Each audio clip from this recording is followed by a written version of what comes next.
আমন্ত্রণ জানাচ্ছি আপডেট সংবাদে। শুরুতেই জানিয়ে দিব গুরুত্বপূর্ণ শিরোনাম, এরপরেই থাকবে বিস্তারিত।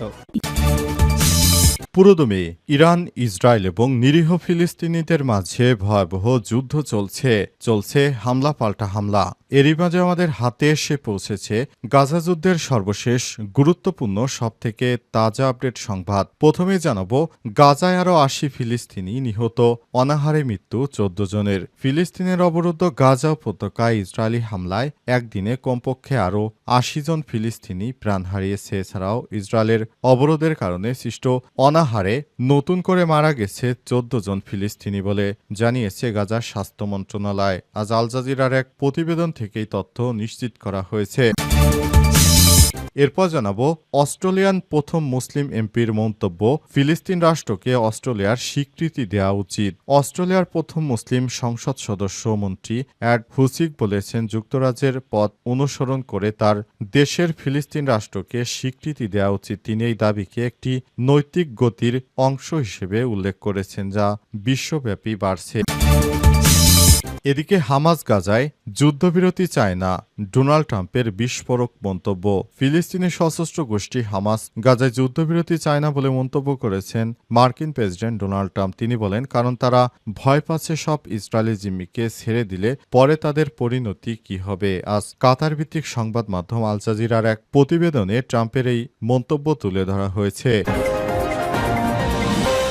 এদিকে গাজায় খাদ্য বিতরণে ইসরায়েলের উপরই আস্থা ট্রাম্পের। মার্কিন প্রেসিডেন্ট ডোনাল্ড ট্রাম্প জানিয়েছেন, গাজায় খাদ্য বিতরণ কেন্দ্র পরিচালনা করবে ইসরায়েল। সাংবাদিকদের সঙ্গে আলাপকালে তিনি এই কথা জানান। আলোচকরা বলেছেন, এই পদক্ষেপ ইসরায়েলি দখলদারিত্বকে আরও দৃঢ় করবে এবং সাহায্য প্রার্থীদের নিরাপত্তাকে বিপন্ন করবে। খবর আল জাজিরার।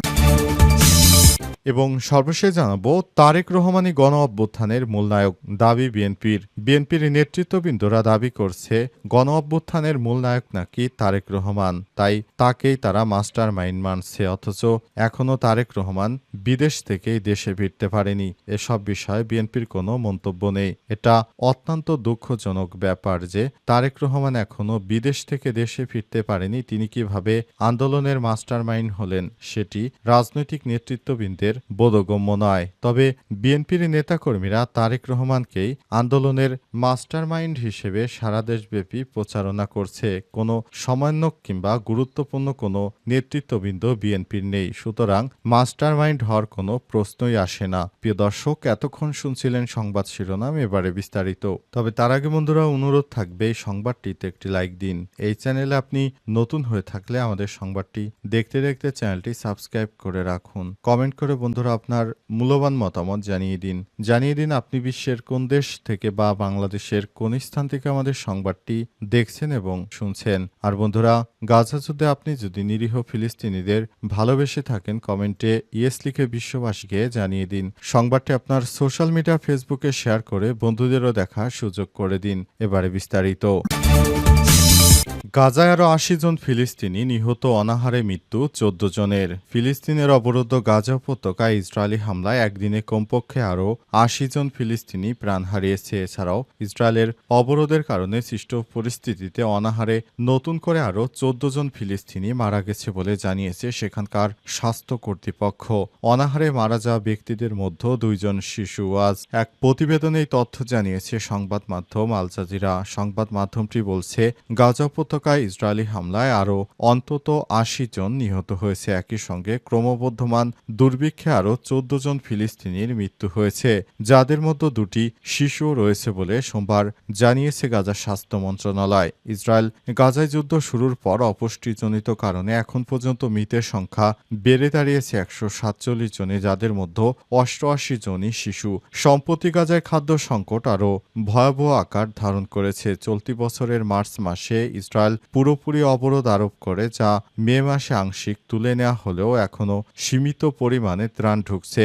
জাতিসংঘ এবং ত্রাণ সংস্থাগুলো সতর্কতা সত্ত্বেও প্রয়োজনীয় সাহায্য ঢুকতে পারছে না গাজায়। জাতিসংঘের ফিলিস্তিনি শরণার্থী সহায়তাকারী সংস্থা ইউএনআরডব্লিউ এর প্রধান ফিলিপ লেজারিনি জানিয়েছেন, গাজায় অবস্থানরত তার সহকর্মীরা মানুষকে এমন অবস্থায় দেখছেন যেন তারা না বেঁচে আছে, না মরছে, যেন হাঁটছে না, যেন একটি লাশ দাঁড়িয়ে আছে। জাতিসংঘের একটি সম্মেলনে তিনি বলেন, শুধু ক্ষোভ বা নিন্দা জানানো যথেষ্ট নয়, অবিলম্বে যুদ্ধবিরতি নিশ্চিত করতে হবে, দুর্ভিক্ষ রোধ করতে হবে এবং বন্দীদের মুক্ত করতে হবে। এদিকে যুক্তরাষ্ট্রের প্রেসিডেন্ট ডোনাল্ড ট্রাম্প স্কটল্যান্ড সফরে সাংবাদিকদের বলেছেন, গাজায় প্রকৃত অর্থেই দুর্ভিক্ষ চলছে এবং ইসরায়েলি অবস্থার জন্য বড় ধরনের দায় বহন করে। ইসরায়েলের প্রধানমন্ত্রী বেঞ্জামিন নেতানিয়াহু আগের দিন বলেছেন, গাজায় কোনো দুর্ভিক্ষ নেই। তবে সোমবার এক্সের এক পোস্টে তিনি স্বীকার করেন, গাজার পরিস্থিতি কঠিন এবং মানবিক সহায়তা নিশ্চিত করতে ইসরায়েল কাজ করছে। ট্রাম্প আরও জানান, গাজায় খাদ্য সহায়তা পৌঁছে দিতে বাউন্ডারবিহীন খাদ্য কেন্দ্র স্থাপনের পরিকল্পনা আছে, যাতে সবার সহজে প্রবেশ নিশ্চিত করা যায়। এই কাজে যুক্তরাষ্ট্র এবং অন্য দেশগুলোর সঙ্গে কাজ করবে বলে জানান তিনি। অস্ট্রেলিয়ার প্রথম মুসলিম এমপির মন্তব্য, ফিলিস্তিন রাষ্ট্রকে অস্ট্রেলিয়ার স্বীকৃতি দেওয়া উচিত। অস্ট্রেলিয়ার প্রথম মুসলিম সংসদ সদস্য মন্ত্রী এড হুসিক বলেছেন, যুক্তরাজ্যের পথ অনুসরণ করে তার দেশের ফিলিস্তিন রাষ্ট্রকে স্বীকৃতি দেওয়া উচিত। তিনি এই দাবিকে একটি নৈতিক গতির অংশ হিসেবে উল্লেখ করেছেন, যা বিশ্বব্যাপী বাড়ছে। 2010 সালে নির্বাচিত হওয়া হুসিক অস্ট্রেলিয়ার ক্ষমতাসীন লেবার পার্টির সদস্য। এমন এক সময় তিনি এই আহ্বান জানালেন যখন প্রধানমন্ত্রী অ্যান্থনি আলবানিস সামনে ব্রিটিশ প্রধানমন্ত্রী কেয়ার স্টারমারের সঙ্গে মিলে ফিলিস্তিনকে একটি রাষ্ট্র হিসেবে স্বীকৃতি দেওয়ার কথা ভাবছেন। হুসিক মনে করেন, অস্ট্রেলিয়া যদি ফিলিস্তিনকে রাষ্ট্র হিসেবে স্বীকৃতি দেয় তাহলে তা হামাসের প্রভাব খর্ব করবে এবং শান্তি প্রক্রিয়া ত্বরান্বিত করবে। তার ভাষায়, হামাস মূলত ক্ষোভ ও বাঞ্ছনার ভিত্তিতে গঠিত। ফিলিস্তিন রাষ্ট্র প্রতিষ্ঠার মাধ্যমে সেই ক্ষোভ দূর করা সম্ভব। এই রাষ্ট্রকে আন্তর্জাতিক সম্পদের সহায়তায় লালন পালন করা উচিত এবং গণতান্ত্রিক প্রতিষ্ঠান গড়ে তুলতে হবে। তিনি আরো বলেন, লেবার পার্টির অনেক সদস্য গাজার পরিস্থিতি নিয়ে ক্রমাগত ক্ষুব্ধ হচ্ছেন। তাদের প্রতি এই সংসদ সদস্য আহ্বান জানিয়েছে, অস্ট্রেলিয়া যেন নিজে থেকে ফিলিস্তিন রাষ্ট্রকে স্বীকৃতি দেয়, এমন দাবিতে তাদের এগিয়ে আসা উচিত। হুসিক আরো বলেছেন, আমরা চাই ফিলিস্তিন একটি স্বাধীন রাষ্ট্র হিসেবে প্রতিষ্ঠিত হোক। তাই নতুন করে এই ধরনের পদক্ষেপকে তিনি স্বাগত জানান। অন্যদিকে অস্ট্রেলিয়ার পররাষ্ট্রমন্ত্রী পেনি এবং একটি আন্তর্জাতিক যৌথ বিবৃতিতে স্বাক্ষর করেছেন, যেখানে ইসরায়েল ও হামাসের মধ্যে তাৎক্ষণিক যুদ্ধবিরতির দাবি জানানো হয়েছে। তবে প্রধানমন্ত্রী অ্যান্থনি আলবানিস এখন যুক্তরাজ্যের মতো সিদ্ধান্তে পৌঁছাতে রাজি হননি, যদিও তিনি আগে বলেছিলেন যে অস্ট্রেলিয়া আন্তর্জাতিক অংশীদারদের সঙ্গে ঐক্যবদ্ধভাবে গাজা সংকট মোকাবেলায় পদক্ষেপ নেবে। তবুও এখনও তিনি সে বিষয়ে কোনো পদক্ষেপ গ্রহণ করেননি।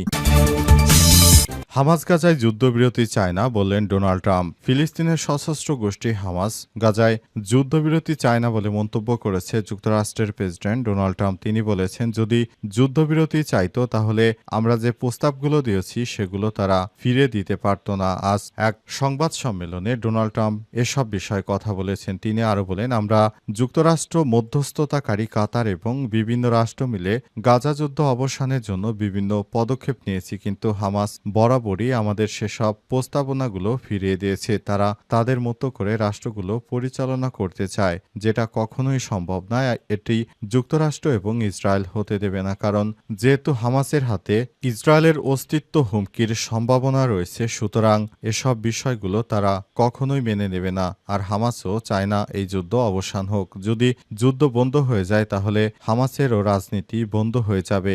এ কারণে হামাস এই ধরনের যুদ্ধবিরতিতে সম্মত হতে চায় না বলে মন্তব্য করেছেন যুক্তরাষ্ট্রের প্রেসিডেন্ট ডোনাল্ড ট্রাম্প। তিনি বলেছেন, আমরা এই যুদ্ধ খুব অল্প সময়ের মধ্যে বন্ধ করার জন্য সব ধরনের পদক্ষেপ গ্রহণ করেছিলাম, কিন্তু যুক্তরাষ্ট্রের সেই পদক্ষেপগুলো হামাস গ্রহণ করেনি। তারা নিজেরাই ভুল করেছে আর দোষ দিচ্ছে মার্কিন যুক্তরাষ্ট্রের। মার্কিন যুক্তরাষ্ট্র সব সময় নিরীহ ফিলিস্তিনিদের পাশে ছিল, তাদের ভালোর জন্য এই যুদ্ধবিরতি করতে চেয়েছিল, কিন্তু নিজের ভালো তারা বুঝতে পারেনি।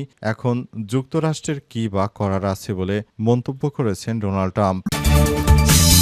তারেক রহমানই গণ অভ্যুত্থানের মূল নায়ক বলছে বিএনপি। বাংলাদেশ জাতীয়তাবাদী দল বিএনপির মালদ্বীপ শাখার সভাপতি মোহাম্মদ খলিলুর রহমান বলেছেন, ছাত্র জনতার আন্দোলনে স্বৈরাচারের পতন হয়েছে, এতে বিএনপির নেতাকর্মীদের অবদান উল্লেখ করার কিছু নেই, কারণ গণ অভ্যুত্থানের মূল নায়ক আমাদের ভারপ্রাপ্ত চেয়ারম্যান জননেতা তারেক রহমান।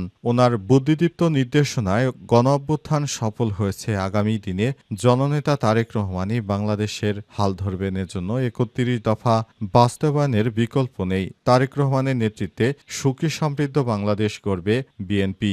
বক্তৃতায় তিনি আরও বলেছেন, আমাদের নেতা বিদেশে বসে দেশটাকে স্বাধীন করার জন্য যেভাবে কাজ করেছেন সেটি অত্যন্ত প্রশংসার। যে যাই বলুক না কেন, তারেক রহমান এই আন্দোলনের মাস্টার মাইন্ড। আমরা ১৭ বছর ধরে আন্দোলন সংগ্রাম করে সরকারকে পতন করতে বাধ্য করেছি। আর অনেকেই মাত্র ৪-৫ দিনের আন্দোলনে বলছে দেশটা তারাই নাকি স্বাধীন করেছে। এটা হতে পারে না, কারণ এদেশটা তারেক রহমান নেতৃত্ব দিয়েছিলেন বলেন খুব সহজেই দেশটি স্বাধীন হয়েছে। আর এর জন্য সম্পূর্ণ কৃতিত্ব তারেক রহমানের বলে মন্তব্য করেছেন তিনি। এর আগেও বিএনপির বিভিন্ন নেতৃত্ববৃন্দ এইরকম লাগামহীন কথাবার্তা বলেছেন। তারেক রহমান বিদেশে বসে কিভাবে দেশকে স্বাধীন করবে, তিনি দেশেই তো এখনো আসার সাহস পাচ্ছেন না। তাহলে কিভাবে তিনি এই দেশকে স্বাধীন করলেন বা ফ্যাসিবাদ বিরোধী আন্দোলনের নেতৃত্ব দিয়েছেন, সেটি অনেক রাজনীতিবিদদের বোধগম্য নয়। জামাত ইসলামের পক্ষ থেকে বলা হয়েছে, এই আন্দোলনের সবথেকে গুরুত্বপূর্ণ ভূমিকা রেখেছে শিক্ষার্থীরা। তবে বিএনপির পক্ষ থেকে দাবি করা হচ্ছে আন্দোলনে নাকি তারাই সবথেকে বড় ভূমিকা রেখেছে। কিন্তু প্রকৃতপক্ষে দেখা গেছে কোনো সমন্বয়কের পর্যায়ে বিএনপির কোনো নেতৃত্ববৃন্দের নাম নেই। এছাড়াও বিএনপির মির্জা ফখরুল ইসলাম আলমগীর এই আন্দোলন শুরুর দিকে বলেছিলেন, এই আন্দোলনের সঙ্গে শিক্ষার্থীরা জড়িত, আমরা আন্দোলনের সঙ্গে যুক্ত নই। এরপরও কিভাবে তারা এই ধরনের মিথ্যা প্রোপাগান্ডা ছড়াচ্ছে সেটি আমাদের কাছে বোধগম্য নয়। কারণ তারা নিজেরা যদি এই রাষ্ট্রের স্বাধীন সার্বভৌমত্বকে হুমকির মুখে ফেলে, তাহলে এদেশের জনগণের আর কিছু করার থাকবে না। কারণ এক স্বৈরাচারী ফ্যাসিস্টের হাত থেকে দেশের মানুষ রাষ্ট্রকে মুক্ত করেছে, আবার নতুন করে যদি তারা ফ্যাসিস্ট হয়ে ওঠে সেটা অত্যন্ত দুর্ভাগ্যজনক হবে।